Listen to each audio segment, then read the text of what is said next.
Ladies and gentlemen, boys and girls, colourful cartoon animals and everyone else, welcome to MtG The Questioning, the card game quiz that asks the question, what the hell is going on out there? Let's meet our contestants. How are you guys doing? Excited for Final Fantasy? Did you see all the spoilers? From like a month ago? Yeah. Hype! Okay. Let's look at this week's categories. Bolt the Blank is our first round where the questions are worth 1 point each. I Hardly Know Her is our second round with questions worth 2 points each. Cards on the Table is our third round where the questions are worth 3 points each. Ready Set Quiz is our fourth round where the questions are worth 4 points each. And Art Attack is our final category with a single question that doubles your score. At the end of the game, tally up your points and measure them against the point score chart so you can see how you rank and compare it with your friends and everyone else playing along at home and in the comments section. Will you come last but seeking? Maybe you're a Firemind's researcher. Let's find out. So if you are playing along at home, get ready to write down your answers and let us know how you do in the comments below. And if you answer the question from the thumbnail correctly, you get to start the game with a bonus 4 points. That's 4 points right now if you knew that Garfield, PhD, is actually an anagram of Feldegriff. Richard Garfield is the creator of Magic the Gathering, and as a nod to that, his name and title were anagramized into the card Feldegriff. A big thank you to I Took This Name Not You for the question suggestion, and you can submit your own questions for this quiz if you join my Patreon at the Venus tier or higher. Now for the rest of the quiz. Here we go, round 1, Bolt the Blank, about commonly used magic expressions and slang. Question 1. The act of picking up all of your cards from the table as you concede is often called what? The act of picking up all of your cards from the table as you concede is often called what? Question 2. What is usually meant when someone says they're going to bounce a permanent? What is usually meant when someone says they're going to bounce a permanent?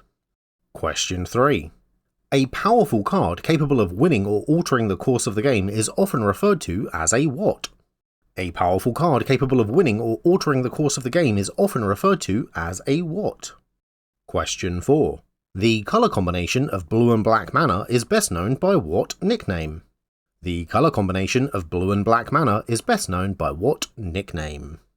That's the final question this round. You have until the music stops to submit your answers, and once that's over, we'll find out if you were right. Start the music.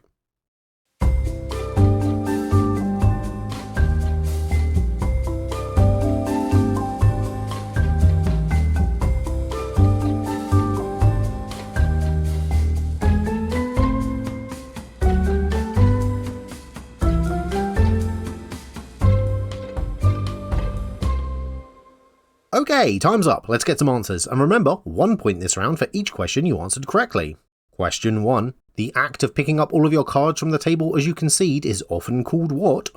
Scooping, often used as slang to mean quit, even if you're not physically picking up your cards yet. Conceding is often called scooping. Question 2. What is usually meant when someone says they're going to bounce a permanent?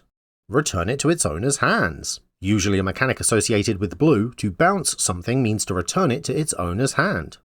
Question 3. A powerful card capable of winning or altering the course of the game is often referred to as a what? A bomb. Frequently used during pre-release, drafts or other limited formats, a powerful card is often referred to as a bomb. Question 4. The colour combination of blue and black mana is best known by which nickname? Dimir, a nickname originating from one of the 10 guilds of Ravnica. The combination of blue and black is best known as Dimir. Let's talk to our contestants. How did you guys do? Are you excited for Final Fantasy Red? Oh, it's a bit expensive, and I've only really played 8. Everybody's talking about it. I hear it's the best-selling set of all time, and it's not even out yet. Yeah. Our second category, I Hardly Know Her, all about Magic's Planeswalkers. Question 1. Tarkir Dragonstorm saw a new Elspeth card named Elspeth Storm what? Tarkir Dragonstorm saw a new Elspeth card named Elspeth Storm what? Question 2. Magic's first Artifact Planeswalker card was first printed in which 2025 set? Magic's first Artifact Planeswalker card was first printed in which 2025 set? Question 3. Outlaws of Thunder Junction's Oko the Ringleader can create creature tokens with which creature type? Outlaws of Thunder Junction's Oko the Ringleader can create creature tokens with which creature type? Question 4. Quintorius Khand is a Loxodon planeswalker associated with which Strixhaven College? Quintorius Khand is a Loxodon planeswalker associated with which Strixhaven College? You've got till the music stops to get your answers down, and then we'll see the results.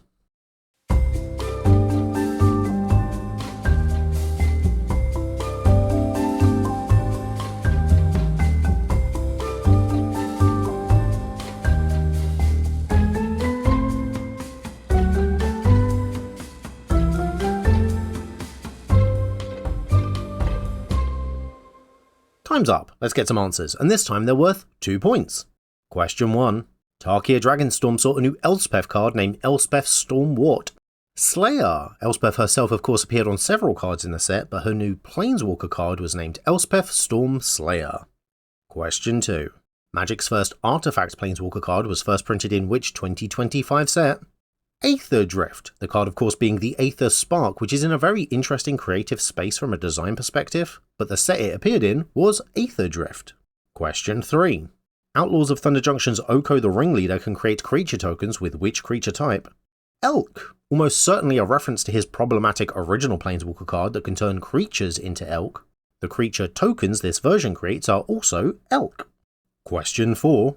Quintorius Khand is a Loxodon planeswalker associated with which Strixhaven College? Lorehold. Quintorius wasn't a planeswalker when first introduced, his spark ignited during the events of March of the Machines, but while at Strixhaven he was a member of Lorehold. How do you guys feel that you're doing? Are you going to do a video covering it? What, Final Fantasy? Everyone else certainly is. Yeah, I saw that too. I guess it's sort of my job, isn't it? You should have done a reaction video when the cards were announced. I'd watch that. You still could because it's only been a month. Yeah, you should do it. I agree, do it. I've thought about it, but I'm not sure you guys would really want that. Maybe I'll give you a preview of what it would look like, but for now, round 3 and the category is Cards on the Table, our general card knowledge round. Question 1. Heliod, God of the Sun, can create white tokens that are both creatures and which other type? Heliod, God of the Sun, can create white tokens that are both creatures and which other type? Question 2. Miraculous Recovery reanimates a creature, then gives it a +1/+1 counter. What is that card's mana value? Miraculous Recovery reanimates a creature, then gives it a +1/+1 counter. What is that card's mana value? Question 3. Greater Auramancy is an enchantment that gives other enchantments and enchanted creatures you control. What? Greater Auramancy is an enchantment that gives other enchantments and enchanted creatures you control. What? Question 4. The Legends card Keeper of the Faith is a 3-mana white vanilla creature with 2 power and how much toughness? The Legends card Keepers of the Faith is a 3-mana white vanilla creature with 2 power and how much toughness? That's the last question this round, so get ready to finish writing before we find out the answers.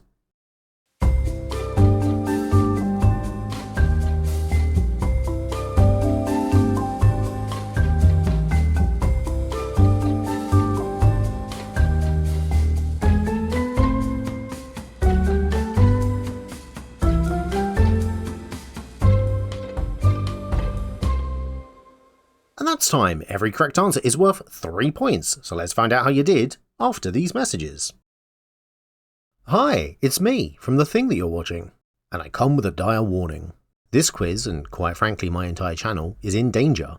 I love making these types of videos, but they don't do very well numbers-wise. They're clearly enjoyed by a very niche audience, usually less than 2,000 people. You, that's watching right now. I make these videos for you. But YouTube's monetization is not very rewarding, especially for smaller channels that make niche videos like mine. I do have some videos that do well, but they tend to be highly critical or controversial, as negativity capitalizing on the current discourse will always get a click from people who are outraged and are looking for more fuel for the fire. But those types don't subscribe and stick around, and I only want to put out a video like that if I truly care about the topic and believe I have something valid to say. I don't want to be a full-time controversy merchant just to afford rent, and instead I want to make silly videos where I build dumb decks or talk about magic-themed pancakes for your entertainment. I want to make quizzes. I want to entertain you. But I also have bills to pay, and so if my only means of doing that is to get more views, and thus better ad revenue from YouTube, then the first change I would need to make is to stop making the monthly video that's seemingly guaranteed to not get a lot of eyes on it. But I don't want to do that, and if you don't want me to do that either, then please consider supporting me on Patreon. If only half of you signed up at even the lowest tier, which is £1 or seemingly $1.50 US, then I would have enough to live on. And that's all I want. If you can afford it, then there are higher tiers that include things like weekly opinion polls where we discuss interesting aspects of the game, access to early audio-only versions of these episodes that you can listen to as a podcast. Most tiers get your name credited on screen at the end of my videos, and even that £1 $1.50 tier will come with access to my monthly behind-the-scenes blog, keeping you updated on the channel. I want to keep doing this, but I need your help. So if you're able to, and if you've found value in my work, then please consider helping to save these quizzes and quite possibly my entire channel by becoming a member of my Patreon, link in the description below. Thank you. Welcome back to Magic the Questioning, where we're about to find out the answers to round 3, where every correct answer is worth 3 points. Here we go. Question 1. Heliod, god of the sun, can create white tokens that are both creatures and which other type? Enchantment. Heliod is from Theros, and as an enchantment creature himself, it makes sense that the creature tokens he creates are also enchantments. Question 2. Miraculous Recovery reanimates a creature, then gives it a +1/+1 counter. What is that card's mana value? 5. Printed in Visions, Ultimate Masters, and Jumpstart 2022, Miraculous Recovery costs 4 generic and a white, meaning it has a mana value of 5. Question 3. Greater Auramancy is an enchantment that gives other enchantments and enchanted creatures you control what? Shroud. First seen in Shadowmoor, this pretty decent 2-mana enchantment gives other enchantments and enchanted creatures you control Shroud. Question 4. The Legends card, Keepers of the Faith, is a 3-mana white vanilla creature with 2 power and how much toughness? 3 toughness. Originally printed as a Summon Keepers card, it's been updated to a Human Cleric, but Keepers of the Faith has a toughness of 3. How many did you guys get right this round? We want to see the preview. Yeah. I mean, I don't really do reaction content and look, let me show you. Oh look, it's Fang Fearless Lassie. I don't know who that is. Now it's Kefka, Court Mage. I don't know who that is either, and I don't want to play a probably 200-hour plus video game to find out. Oh boy, that's Furion, Wild Rose Warrior. Okay. It's ugh. Round 4 is Ready Set Quiz, all about the latest set, Final Fantasy. It's not even out yet, come on. Question 1. According to Wizards of the Coast, what is the MSRP for a Final Fantasy Collector Booster? According to Wizards of the Coast, what is the MSRP for a Final Fantasy Collector Booster? Question 2. According to Wizards of the Coast, what is the MSRP for a Final Fantasy Gift Bundle? According to Wizards of the Coast, what is the MSRP for a Final Fantasy Gift Bundle? Question 3. According to Wizards of the Coast, what is the MSRP for a Final Fantasy Collector's Edition Commander deck? According to Wizards of the Coast, what is the MSRP for a Final Fantasy Collector's Edition Commander deck? Question 4. According to Wizards of the Coast, what is the MSRP for a Final Fantasy Play Booster? According to Wizards of the Coast, what is the MSRP for a Final Fantasy Play Booster? Okay, time's about to start again, so I hope you have all of your answers, because this is the last point scoring round. Here we go.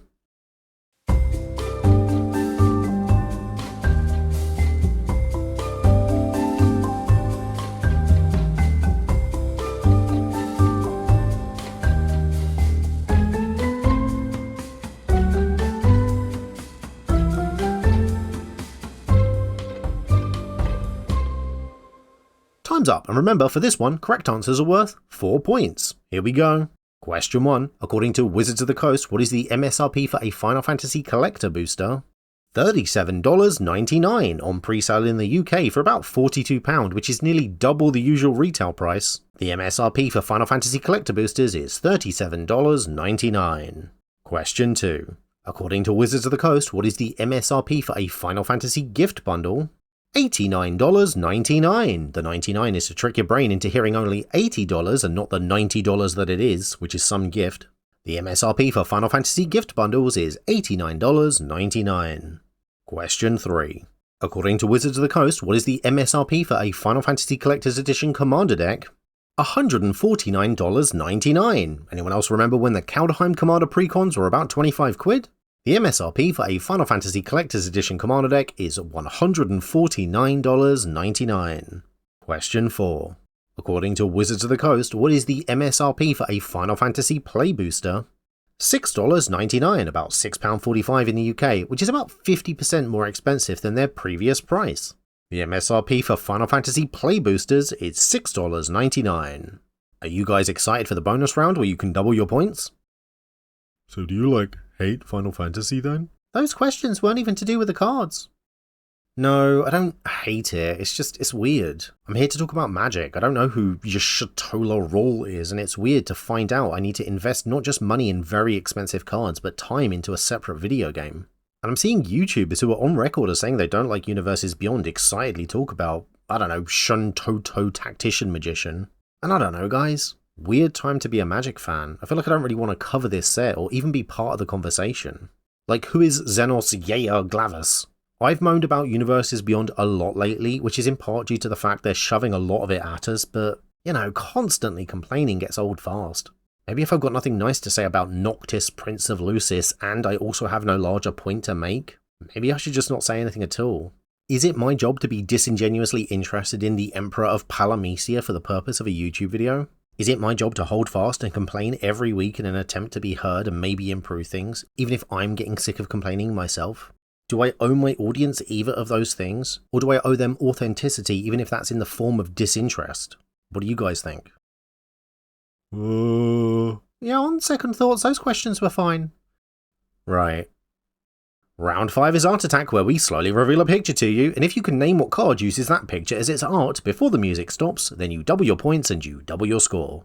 So to be clear, see some artwork and name that card for double points. I hope you're ready, because here we go!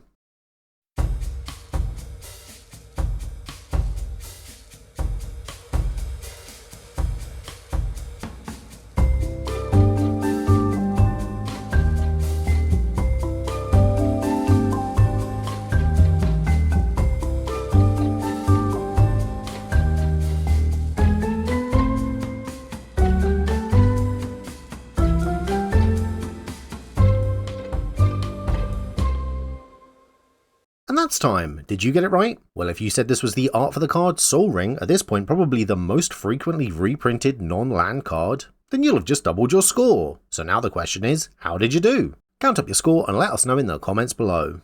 Well guys, how do you think you did? That was a Soul Ring. Yeah, I requested that because I felt bad about bemoaning Final Fantasy. Everyone knows Soul Ring, so my thinking is easy double points all around. End on a high, you know? But what if now you've said that and someone still got it wrong?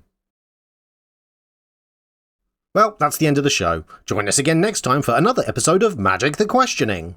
Thank you to everyone who supports the show, like Eggboy the Particle that permeates all existence, Juan Paco Jozu, Miss Murder, a random Patreon, and the rest of my patrons whose names are on screen now. A shout out again to I Took This Name Not You for submitting a question, and if you'd like to submit a quiz question to the show, you can via my Patreon as it's one of my Venus tier reward perks. I'd also like to give an extra special thank you to Brett Canny for providing the music for the show. Don't forget to like and subscribe and set your notification bell to all so you can be updated when our next episode airs.